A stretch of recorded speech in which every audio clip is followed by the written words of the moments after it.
The crisp autumn air did nothing to soften the ache in my chest as I stood in the doorway of my own home. My life reduced to a few worn bags at my feet. For years, I had the favor, every sleepless night spent worrying. I thought I was building a future for my family. I never imagined I was quietly paying for my own destruction. It wasn't anger that hit me first. It was disbelief, the hollow kind that steals your breath and leaves you numb. The people I trusted most had been smiling in my face, while slowly pulling the ground out from under me. I'm glad you're here to hear my story. Listen all the way to the end. And tell me which city you're watching from. I want to see how far my story has traveled. The crisp autumn air did little to cool the sudden, icy shock that washed over me as I stood on the curb, my meager belongings scattered around my feet in plastic bags. The imposing facade of the apartment building, a structure I had poured my life savings and endless hours into developing over 30 years, now loomed before me like a fortress against my own flesh and blood. My daughter, Emily, stood framed in the ornate doorway, her arms crossed, her expression a chilling blend of triumph and disdain. Beside her, her husband, Mark, offered a tight, insincere smile that did nothing to soften the blow of her words. "Honestly, Mother," Emily began, her voice deliberately amplified to carry across the small gathering of tenants she had clearly assembled. "It is nothing personal. It is just ... You are an extra mouth to feed, an extra drain on resources we now need for ourselves. Mark and I need to be practical. An extra mouth."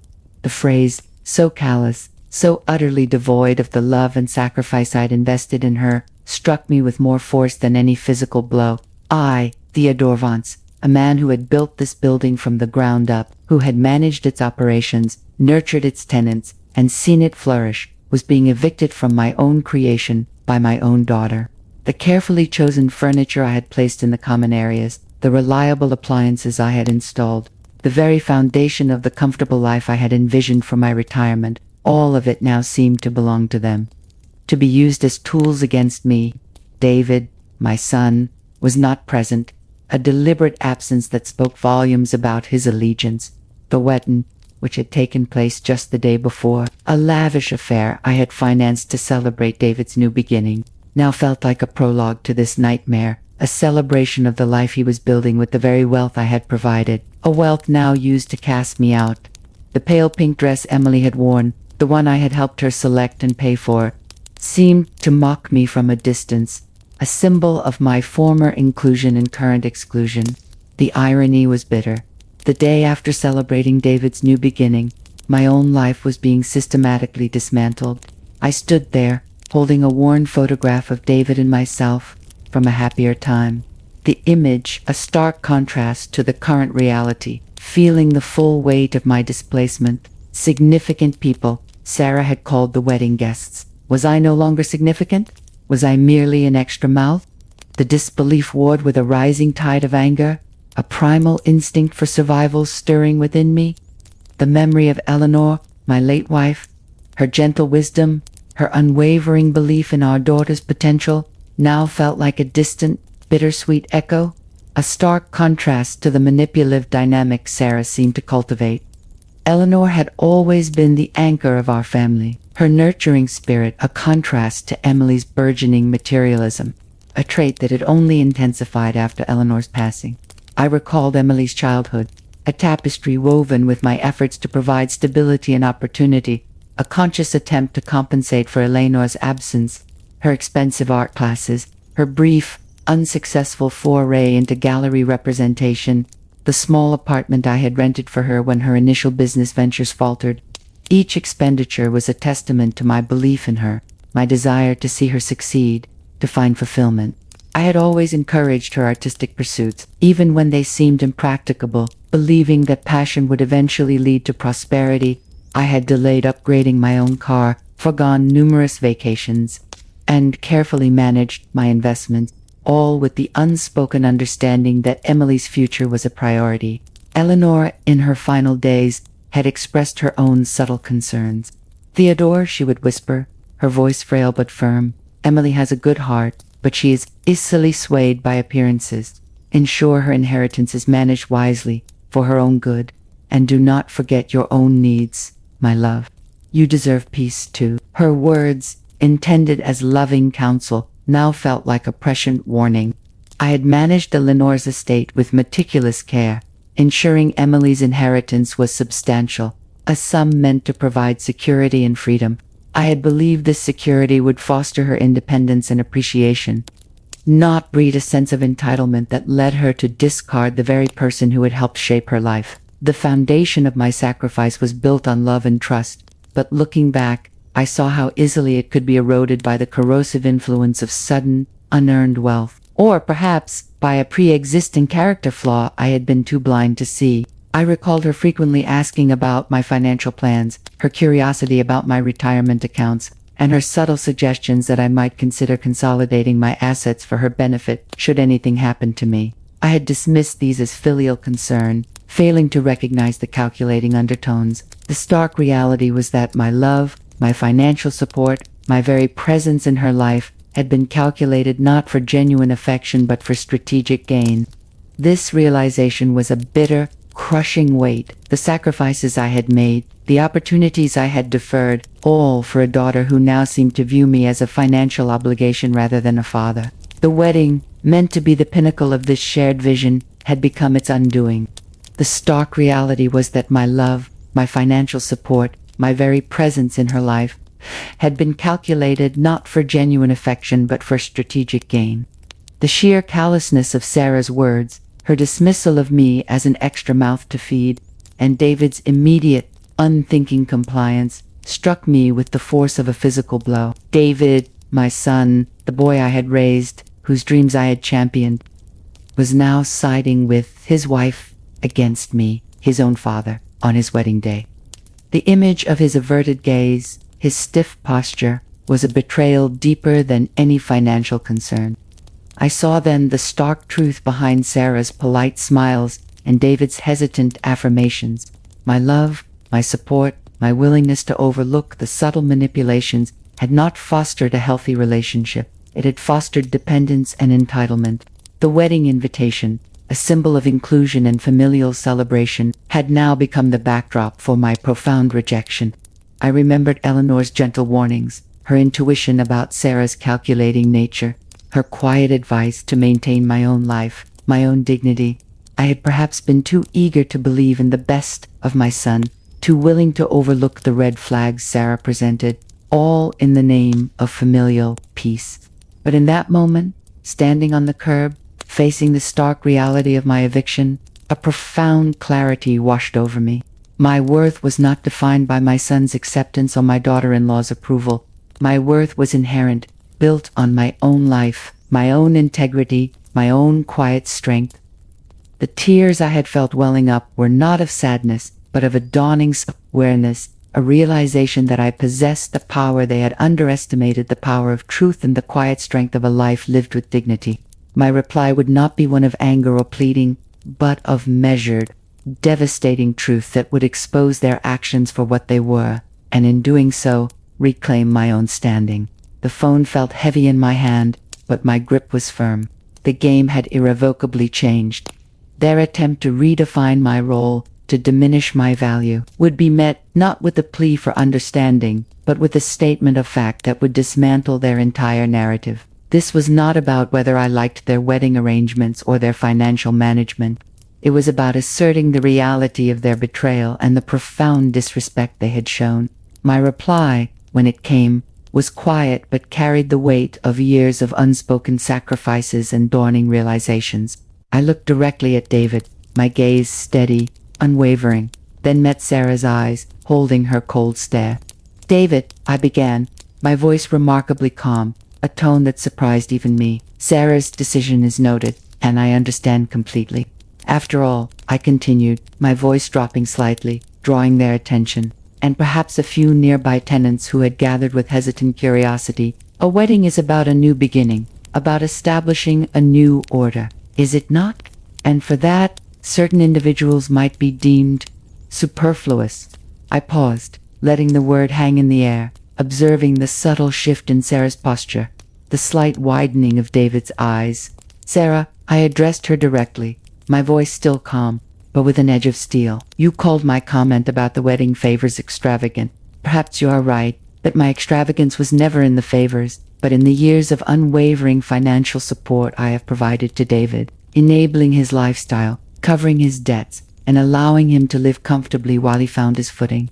My input was never needed on every detail, but my support was always available, silently, consistently. And as for being agitated, David, I turned back to him, my voice tinged with a profound sadness. I am agitated by the realization that my son's wedding is being dictated by someone who views his own family as an inconvenience and who values material excess over genuine connection. David, your mother Eleanor, my late wife, always taught me the importance of truth, even when it is uncomfortable. She taught me that true love and respect are earned, not demanded, and certainly not bought with manipulation. I let the implication hang in the air. David shifted uncomfortably, his gaze now fully fixed on me, a flicker of something akin to recognition, or perhaps guilt, crossing his face. Sarah, however, remained outwardly composed, though her grip on David's arm tightened visibly. So, I continued, my voice steady, carrying a quiet strength that seemed to emanate from a place deep within. If Sarah does not want to see me, and if you, David, are choosing to align yourself with her wishes in this moment, then perhaps it is best we acknowledge that this particular family gathering has concluded for me. But before I leave, I said, my voice dropping slightly, drawing their attention, and perhaps a few confused onlookers, I believe a few truths need to be spoken, not out of anger, but for the sake of clarity. I looked directly at Sarah, my gaze unwavering. Sarah, you called my comment about the wedding favors extravagant. Perhaps you are right.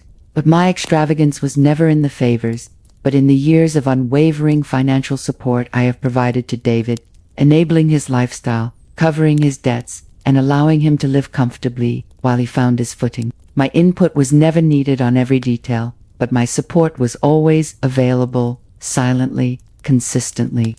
And as for being agitated, David, I turned back to him, my voice tinged with a profound sadness. I am agitated by the realization that my son's wedding is being dictated by someone who views his own family as an inconvenience and who values material excess over genuine connection. David, your mother Eleanor, my late wife, always taught me the importance of truth, even when it is uncomfortable. She taught me that true love and respect are earned, not demanded, and certainly not bought with manipulation. I paused, letting the words sink in, observing David's reaction. His casual, almost rehearsed question had been met not with my usual placid acceptance, but with a quiet assertion of fact. And to answer your question directly, David, I liked the money when it was a reflection of my ability to provide for my family out of love. I do not like it when it is used as a tool for manipulation or as a means to make me feel indebted or insignificant. The silence on the other end of the line was absolute, a stark contrast to the usual flurry of excuses or deflections I expected.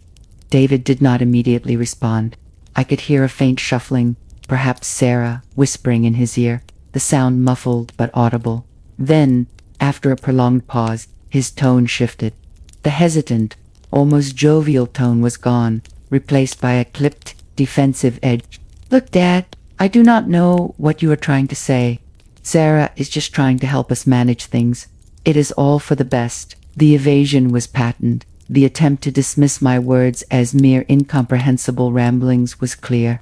He was avoiding the substance, clinging to the convenient narrative Sarah had spun. Sarah's voice, sharp and cutting, cut in. Theodore, David is right. You are getting emotional. Perhaps the stress of your own finances is getting to you. We are simply trying to be responsible with what is available. Her attempt to pathologize my response, to label my clarity as emotional instability, was a classic tactic. I felt a surge of anger, but I contained it, channeling it into a more forceful, direct statement. This is not about emotion, David. This is about truth. And if you cannot see the truth of my words, If you cannot recognize the reality of your mother's sacrifices and the manipulative nature of your wife's actions, then perhaps it is time we reassess the definition of family and generosity in our lives. I hung up before they could respond. The click of the disconnection, a small but significant victory. They had underestimated me, had mistaken my quiet love and consistent support for weakness. My reply, spoken not with raised voice but with unshakable conviction, had not only changed David's tone but had irrevocably altered the dynamic between us. The foundation of their manipulation had been shaken, not by anger, but by the simple, undeniable force of truth. The immediate aftermath of that phone call was a strange mix of trepidation and exhilaration. David's attempt to deflect and Sarah's attempt to gaslight me had been met not with my usual placid acceptance, but with a quiet assertion of fact and a firm boundary. They had underestimated my capacity to see through their carefully constructed facade, mistaking my years of quiet support for inherent dependence.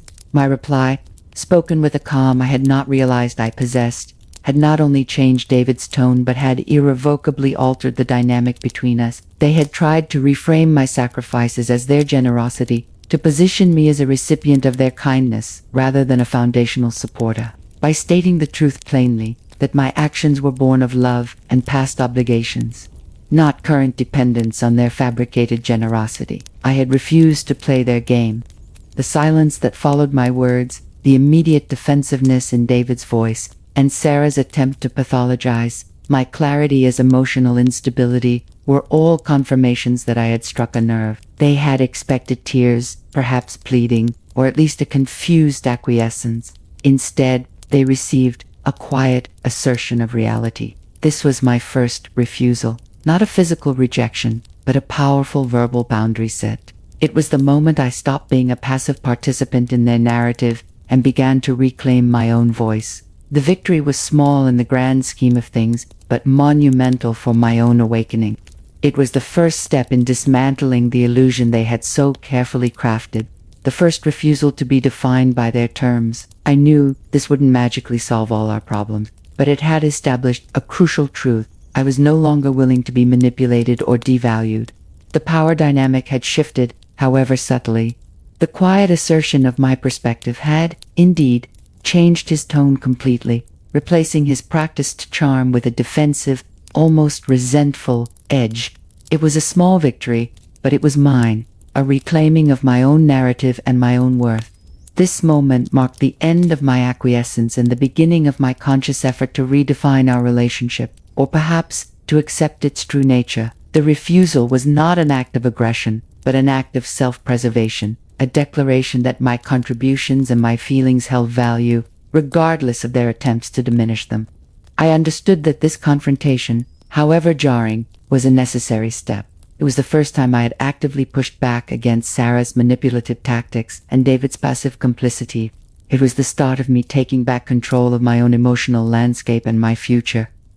The sterile, impersonal environment of Mr. Davies's law office offered a stark contrast to the emotional chaos churning within me. The air was cool, smelling faintly of leather-bound books and polished wood, a world away from the suffocating atmosphere of Arthur Jr.'s apartment, or the deceptive warmth of Clara's manufactured kindness. Mr. Davies, a man whose professional demeanor was tempered by a quiet understanding of human failings, listened to my account with a focused intensity. My voice, initially trembling as I recounted the phone call with Arthur Jr., had steadied as I presented the facts. The years of financial support, the blatant inversion of roles, Clara's manipulative framing, and my own quiet but firm refusal to accept their narrative. He examined the information with meticulous care, his brow furrowing as he noted the pattern of dependency and financial requests that had become so pronounced. His questions were precise, cutting through the fog of my emotional distress with the cold logic of legal procedure. "Theodore," he began, his voice grave, "your son's behavior and his wife's influence suggest a significant pattern of financial dependence and perhaps exploitation. Your willingness to support them, while commendable, has unfortunately created a dynamic where they may perceive you as a perpetual resource rather than a parent whose support is based on love and prior obligation." His inquiries focused on the specifics of the financial arrangements, the amount of money transferred, the frequency, any documentation of these transactions, and crucially, any communication that might indicate the nature of these transfers. Were they loans, gifts, or something else entirely? We need to understand the full extent of your financial commitments and how they have impacted your own resources, he explained. This will be important not only for any potential legal action but also for assessing your current financial standing and planning your future security, his counsel. Though devoid of personal sympathy, was profoundly grounding. It offered a path, a structured approach to dealing with the overwhelming devastation, a way to channel my confusion and anger into tangible action. He confirmed my suspicion that Clara, particularly, seemed to be the driving force behind the financial strategy, using Arthur Jr. as a conduit for her demands. He advised me to meticulously document all past and present financial assistance, to gather any correspondence that highlighted the nature of these transfers, and to prepare for the possibility that our relationship might need to be redefined, perhaps with stricter boundaries. He was my first ally outside of the immediate, though tainted, family circle, a professional force of order in the face of utter chaos, a stark reminder that justice, though often slow, was a tangible possibility, and that understanding the truth of the situation was the first step towards reclaiming my own dignity. He stressed the importance of gathering any and all financial records related to my support of Arthur Jr. and Clara, as this documentation would be crucial in any legal proceedings. He suggested we explore the possibility of proving Clara's direct involvement in manipulation, perhaps through phone records or corroborated witness accounts, to build a stronger case against her undue influence. The days that followed my consultation with Mr. Davies were a blur of legal paperwork and annoying, pervasive emptiness. The Mother's Day incident had left me profoundly unsettled, questioning not just David's judgment but Clara's influence and the true nature of their gratitude. The comfortable home I had shared with Eleanor, once a sanctuary of peace, now felt like a place I needed to protect from further emotional and financial drain, its silence amplifying my isolation. I found myself replaying David's evasive tone, Clara's manipulative words, and my own quiet but firm retort. The realization that my love and support had been devalued was a bitter pill, but it was also a catalyst for a burgeoning sense of self-respect. It was during one of my solitary walks, a need to escape the suffocating atmosphere of my own thoughts and the weight of this newfound awareness, that I found myself at Mrs. Gable's doorstep. She was a neighbor, a woman of quiet observation and unexpected warmth, who had known Eleanor well and had always offered a kind word and a listening ear. Seeing my visible distress, she approached not with intrusive pity, but with a gentle, knowing presence. "Theodore," she began softly, her eyes reflecting a deep well of compassion that seemed to see straight through my carefully constructed facade. "You seem troubled? Is everything all right?" Her words, simple and direct, cut through the emotional haze. She did not pry, but she listened as I, hesitantly at first, then with a flood of pent-up emotion, recounted the events of Mother's Day, the phone call, the unsettling shift in David's demeanor, and Clara's insidious framing of my support. She shared her own experiences, a sister who had, over years, systematically drained her parents' savings through elaborate scams, a nephew who had vanished after a series of fraudulent schemes. "You are not alone in this, Theodore," she said, her hand resting gently on mine, a simple touch that conveyed immense comfort.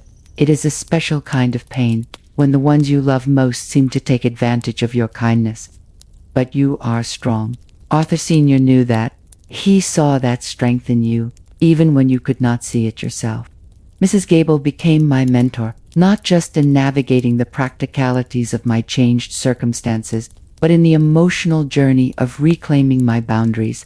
She shared stories of her own struggles with entitled family members, how she had learned to set firm limits, to prioritize her own well-being, and to recognize the difference between genuine generosity and exploitation. She introduced me to her circle of friends, women who had faced their own trials of difficult family dynamics, financial strain, and emotional manipulation, but had emerged with resilience, grace, and a shared understanding. They became my unexpected alliance, a community forged in shared experience, offering a lifeline, a reminder that I was not alone and that recovery was possible. Her advice about establishing clear boundaries, about communicating my needs directly, and about the importance of self-respect was invaluable. She also subtly reinforced the idea that my actions, my firm reply, were not an act of rejection, but an act of self-preservation. This affirmation was crucial in shifting my perspective from victimhood to empowerment. I began to focus on small, achievable goals, meticulously organizing my financial records, securing my remaining assets with new legal safeguards, and establishing new routines that prioritized my own well-being and my fight for respect within my family. The stark realization that my son, influenced perhaps by his wife, was capable of such calculated manipulation had left me profoundly unsettled, questioning the very foundation of our relationship, the narrative of our filial bond. The house, once filled with Arthur Sr.'s comforting presence and the echoes of our shared life, now felt like a repository of my own perceived failings, a place where my trust had been so grievously misplaced. The silence was broken only by the phantom echo of David's evasive tone, Sarah's cutting words, all now tinged with suspicion. I found myself replaying countless moments from my relationship with David, searching for subtle signs, for hints of this underlying dynamic of dependency and manipulation that had unfolded so insidiously. It was during one of my solitary walks, a need to escape the suffocating atmosphere of my own thoughts and the weight of this newfound awareness, that I found myself reflecting deeply on the nature of unconditional love versus enabling behavior.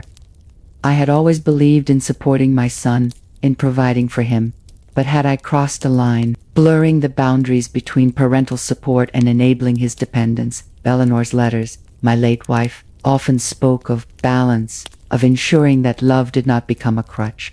Her gentle reminders about maintaining my own life, my own pursuits, now resonated with a profound truth.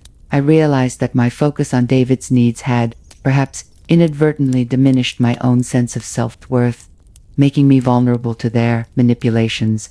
This period of introspection was painful, forcing me to confront my own passivity and my reluctance to set boundaries. But it was also crucial for my awakening. I began to understand that true love for my son did not mean sacrificing my own well-being or enabling his irresponsibility. It meant guiding him towards his own independence, even if it meant confronting him with difficult truths. The isolation I felt was profound. The loss of the idealized relationship with my son, a gaping wound that ached with a constant, dull throb. But the burgeoning sense of self-reliance, the quiet strength unearthed by adversity, began to offer a fragile, yet persistent, glimmer of hope. Mrs. Gable, in particular, became an invaluable mentor. She shared stories of her own struggles with entitled family members, how she had learned to set firm limits, to prioritize her own well-being, and to recognize the difference between genuine generosity and exhortation. She introduced me to her circle of friends, women who had faced similar trials of difficult family dynamics, financial strain, and emotional manipulation, but had emerged with resilience, grace, and a shared understanding. They became my unexpected alliance, a community forged in shared experience, offering a lifeline, a reminder that I was not alone, and that recovery was possible. Her advice about establishing clear boundaries, about communicating my needs directly, and about the importance of self-respect was invaluable. She also subtly reinforced the idea that my actions, my firm reply, were not an act of rejection but an act of preservation. This affirmation was crucial in shifting my perspective from victimhood to empowerment. I began to focus on small, achievable goals, meticulously organizing my financial records, securing my remaining assets with new legal safeguards, and establishing new routines that prioritized my own well-being and my fight for respect within my family. The Mother's Day phone call had been a watershed moment, a stark confrontation that irrevocably altered the landscape of my relationship with my son, David, and his wife, Sarah. The initial shock and hurt quickly hardened into a resolve to understand the full extent of their manipulative behavior. Sarah's influence over David was becoming increasingly apparent. Her subtle criticisms of my life choices, her veiled suggestions about my financial management, and her constant insistence on controlling the narrative of our family's interactions painted a clear picture of her intentions. Mr. Davies, my lawyer, became my confidant and strategist. I presented him with the details of the phone call, my own notes documenting their financial requests over the years, and the unsettling pattern of their communication, all of which painted a disturbing picture of financial dependence and emotional exploitation. Mr. Davies meticulously reviewed everything, identifying Sarah's manipulative tactics, gaslighting, financial control disguised as care, and the isolation of the protagonist from external support. He began gathering evidence of Sarah's own financial history, any record of debt, failed ventures, or extravagant spending that might explain her desperate need for my assets.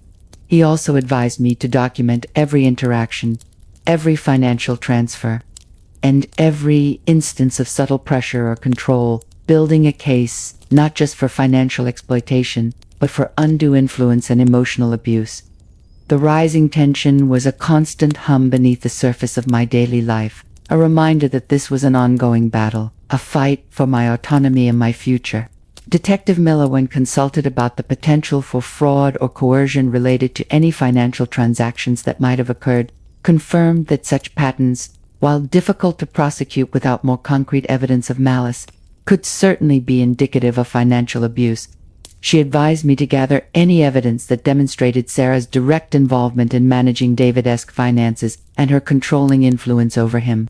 The potential for legal action, while daunting, also provided a framework for my own resistance. Mr. Davies initiated legal proceedings to freeze any assets that might be at risk, though recovering the full extent of what had been dissipated would be a long and difficult process. He stressed the importance of presenting Sarah's recent actions, the veiled insults, the controlling behavior, the attempts to isolate me as further evidence of her manipulative intent and disregard for any genuine familial connection. He also advised me to prepare my own testimony, focusing on the facts, the timeline, and the emotional impact of their actions, ensuring a clear and coherent presentation of my case. The stakes were incredibly high, not just for my financial future, but for my very identity as a person capable of independent thought and action. Armed with the details of Sarah's manipulative tactics, my meticulous financial records, and a clear understanding of the psychological warfare being waged against me, I met with Mr. Davies to formulate our defense. He examined the evidence with a grave expression, recognizing the pattern of financial exploitation and emotional manipulation.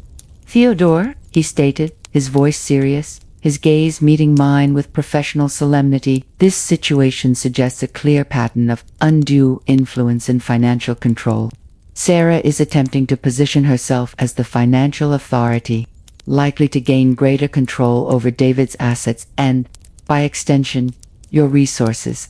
We need to document every instance of this behavior and prepare for the possibility of needing to establish firmer boundaries. Legally if necessary." Our strategy began to solidify around this damning evidence. We would use the documentation of financial transfers, any communication records highlighting Sarah's control, and, crucially, witness testimonies from those who had observed the dynamics between David, Sarah, and myself. Mr. Davies advised me to gather affidavits from my closest friends and Mrs. Gable, who could attest to my mental competence, my clear decision-making abilities, and the nature of my relationship with David and Sarah prior to the inheritance and subsequent pressure. He also suggested a psychiatric evaluation to officially confirm my mental and emotional stability, a preemptive measure against Sarah's potential claims of my incompetence should the situation escalate to legal proceedings. Meanwhile, Mrs. Gable and her bridge club became my steadfast support system. They helped me navigate the emotional toll, offering invaluable counsel and encouraging me to focus on my fight for justice. They reminded me of my own resilience, of the strength Arthur Sr. had always seen in me, and encouraged me to focus on reclaiming my life. I started attending therapy, a suggestion from Mrs. Gable, to process the complex emotions of grief for the son I thought I knew, the simmering anger at the betrayal, and the profound sense of loss that permeated my days. The process was painful, often emotionally taxing, but undeniably cathartic, helping me to reframe the narrative from one of helpless victimhood to one of resilient self-preservation. I began to meticulously document every aspect of my life that had been impacted, not just the financial devastation, but the emotional toll, the social isolation, and the psychological impact of such a profound breach of trust. This preparation wasn't just for a legal battle. It was for my own psychological recovery, a methodical process of reclaiming my narrative and rebuilding my sense of self. Piece by painstaking piece, the determination was clear, resonating within me like a battle cry. The truth had to be uncovered, and I was ready to fight. Mr. Davies also initiated legal proceedings to freeze any assets that might be at risk, though recovering the full extent of what had been dissipated would be a long and difficult process. He stressed the importance of presenting Sarah's recent actions, the veiled insults, the controlling behavior, the attempts to isolate me as further evidence of her manipulative intent and disregard for any genuine familial connection. He also advised me to prepare my own testimony, focusing on the facts, the timeline, and the emotional impact of their actions. Ensuring a clear and coherent presentation of my case, the courtroom was a stark, impersonal space, its austere architecture and hushed atmosphere a world away from the suffocating tension of my recent family interactions. The proceedings felt surreal, a legal battle against my own son and daughter-in-law, individuals whose actions had caused such profound pain. David and Sarah sat across the aisle, their faces impassive, their eyes devoid of any recognition of the father who had sacrificed so much for them, now flanked by their formidable legal team led by Mr. Sterling, a man renowned for his aggressive courtroom tactics. Sterling, with practiced efficiency, presented their defense, subtly portraying me as an elderly, overly trusting parent, easily manipulated by my own declining years and perhaps influenced by external parties, rather than the capable individual who had been systematically exploited. He highlighted my temporary displacement and financial distress, attempting to frame it as evidence of my inability to manage affairs rather than the direct consequence of their fraud. David's testimony was a rehearsed performance of bewilderment at my supposed paranoia and my attempts to disrupt their family's finances. Sarah, in her testimony, adopted the guise of a dutiful daughter-in-law who had merely assisted her husband and father-in-law with managing finances, her words dripping with feigned concern and a subtle accusation of my own failings. Then, it was my turn to take the stand. Facing David and Sarah across the courtroom, their faces impassive, their eyes devoid of any recognition of the father who had raised them, I felt a surge of unwavering resolve, a quiet strength that had been forged in the fires of betrayal. Mr. Davies guided me through my testimony, allowing me to speak directly to the court, to lay bare the truth of the past year, not with anger, but with the quiet, unwavering conviction of truth. I recounted the Mother's Day phone call, the subsequent financial drain, the isolation, and the sheer audacity of their actions. I presented the journal entries detailing Sarah's manipulative plans and David's complicity. Detective Miller testified about the difficulty in tracing the funds and the evidence gathered pointing to a deliberate scheme. Mrs. Gable provided a powerful character reference for me, highlighting my stability, my resilience, and my unwavering devotion to my family, painting a picture of a loving parent, not a manipulated or mentally unfit individual. My own testimony was the emotional core of the trial. I spoke of my life, of Elena's wisdom, and of the stark contrast between the loving family I cherished and the manipulative dynamic that had taken root. My support for David was born of love and paternal obligation. I declared, my voice ringing with conviction, but it became a tool for manipulation, a means to exploit my generosity. I will not be defined by their actions or their definitions of my worth. The cross-examination by Mr. Sterling was brutal, an attempt to portray my grief as delusion, my pursuit of financial stability as a desperate, irrational act.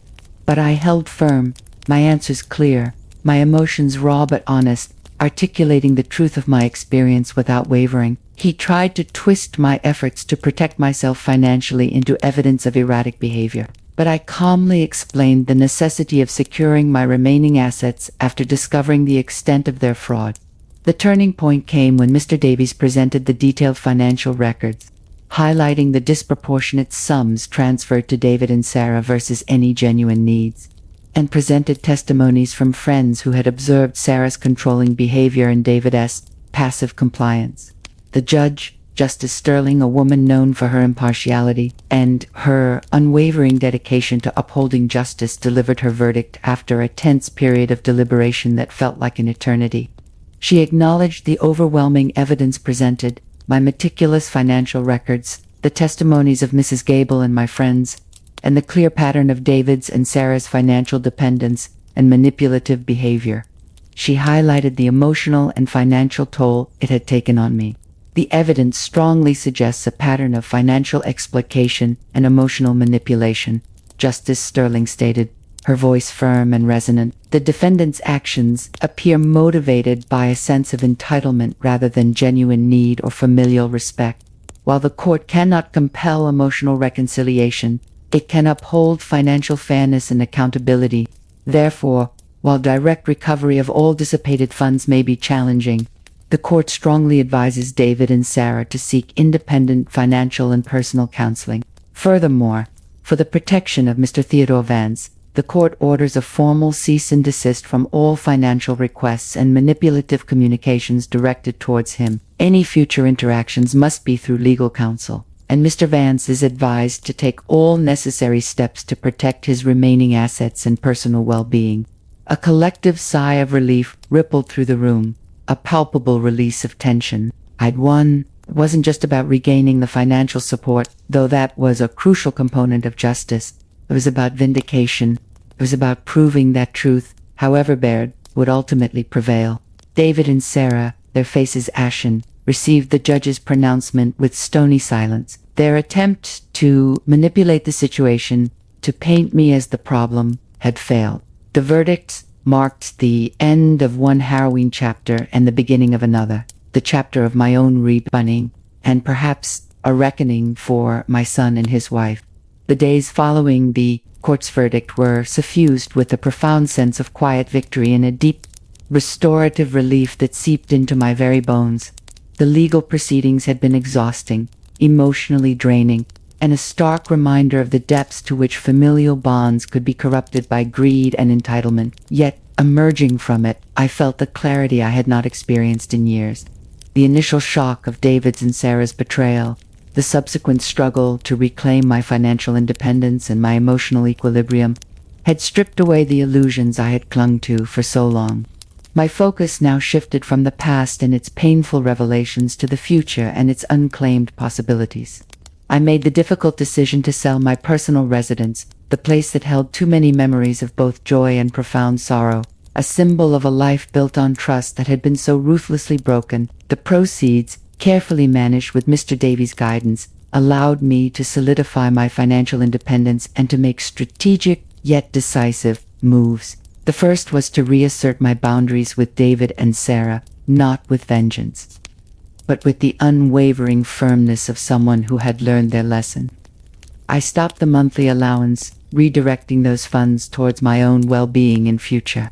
I began to re-engage with the world, not as a victim, but as a survivor, my interactions marked by a newfound clarity and a quiet strength. I took Mr. Davies' advice and began attending therapy, a process that helped me to disentangle my own sense of worth from my children's perceived needs. Mrs. Gable and her friends became my steadfast anchors, their shared wisdom and practical advice invaluable. They encouraged me to focus on my own interests, reminding me that my life had value beyond my role as a provider. I started pursuing my long-neglected passions, taking art classes, a creative outlet I had abandoned years ago, and joining a local gardening club, activities that nourished my mind and spirit. The quiet moments spent in my new, more manageable apartment were no longer shadowed by dread or anxiety, but filled with a profound sense of peace and deep contentment. I found solace in the simple act of choosing my own path, of pursuing my own interests, of living a life unburdened by the weight of my sons' and daughter-in-law's manipulations. The house was gone, but in its place, I had found something far more valuable. A renewed sense of self, a testament to my resilience, and a spirit unburdened by the weight of their betrayal. One crisp autumn afternoon, as I sat on my porch swing at my new, more manageable apartment, watching the city lights twinkle below, a view so different from the familiar quiet of my old yard, a profound sense of peace settled over me, deep and unwavering. The apartment was quiet, filled with the gentle hum of a life finally lived on my own terms. The sun warmed my face, and the faint scent of possibility seemed to fill the air. I had faced my deepest fears, confronted betrayal at its most devastating, and emerged not just intact, but stronger, wiser, and more fully myself than I had ever believed possible. Arthur Jr.'s and Clara's actions, born of greed and a profound lack of character, had inadvertently freed me from a life lived in service of their desires, allowing me to finally live a life for myself. The inheritance that had promised so much had instead brought so much pain, but paradoxically it had led me to the greatest inheritance of all, the profound and unshedgeable truth of my own self-worth, and the unshakable freedom to live my life, finally, for myself. I had learned that love cannot be demanded or bought. It must be earned and freely given, and that true security lies not in the possessions or relationships one accumulates, but in the inner strength and resilience one cultivates. My name was not vanished from my life, nor was my sense of purpose. They were mine, in every sense of the word, a testament to a battle fought and won, a testament to the enduring strength of the human spirit, and a promise of a future finally lived with authenticity and joy. My name is Theodore Vance.